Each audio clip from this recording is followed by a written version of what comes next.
அனைவருக்கும் வணக்கம். இப்போ நம்ம எதை பற்றி பார்த்துட்ருக்கோம்னா, கோழிகளுக்கு வந்து பார்த்திங்கன்னா தீவனம் அரைச்சிட்டு வந்திருக்கோம். இது நம்மளே அரைச்சி வந்து பார்த்திங்கன்னா போடுறது. இது நல்ல வளர்ச்சியை கொடுக்கும். இதில் வந்து பார்த்திங்கன்னா மக்காசோளம், அதுக்கப்புறமா கோதுமை, கம்பு, அரிசி இதெல்லாம் போட்டு வந்து பார்த்திங்கன்னா அரைச்சிட்டு வந்தாச்சு. நொய் மாதிரி அரைச்சிட்டு வந்தாச்சு.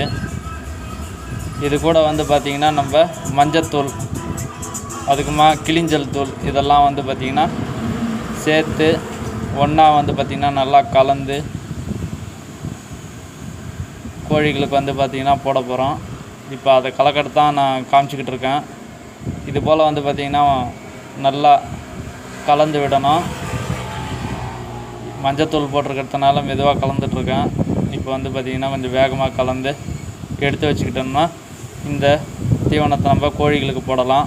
நல்ல ஒரு ஊட்டச்சத்தான உணவாக இருக்கும், நல்லா வளர்ச்சி கொடுக்கும். அதே போல் வந்து பார்த்திங்கன்னா இது கூட கருவாட்டுத்தூள், அதுக்குமா மற்ற தானியங்களையும் வந்து பார்த்திங்கன்னா நம்ம சேர்க்கலாம். நான் வந்து பார்த்திங்கன்னா மக்காச்சோளம், கம்பு, அரிசி, கோதுமை, மஞ்சத்தூள், கிளிஞ்சல் தூள் இதெல்லாம் சேர்த்துருக்கேன். இதை நான் நல்லா கலந்து விட்டுக்கிறேன். இதை கலந்து விட்டு அப்படியே வந்து பார்த்திங்கன்னா எடுத்து வச்சுக்கணும். இதை அப்படியே வந்து பார்த்திங்கன்னா கோழிகளுக்கு வந்து போடக்கூடாது. இதை வந்து பார்த்திங்கன்னா நம்ம எடுத்து கொஞ்சம் தண்ணி தெளித்து கொஞ்சம் ஈரப்பதம் இருக்கிற மாதிரி நல்லா கலந்து அப்படியே போட்டு வச்சோம்னா நல்லா சாப்பிடும். அதுங்களுக்கு வந்து பார்த்திங்கன்னா தொண்டையிலையும் வந்து பார்த்திங்கன்னா மாட்டாது, நல்லாவே வந்து பார்த்திங்கன்னா சாப்பிட்ரும்.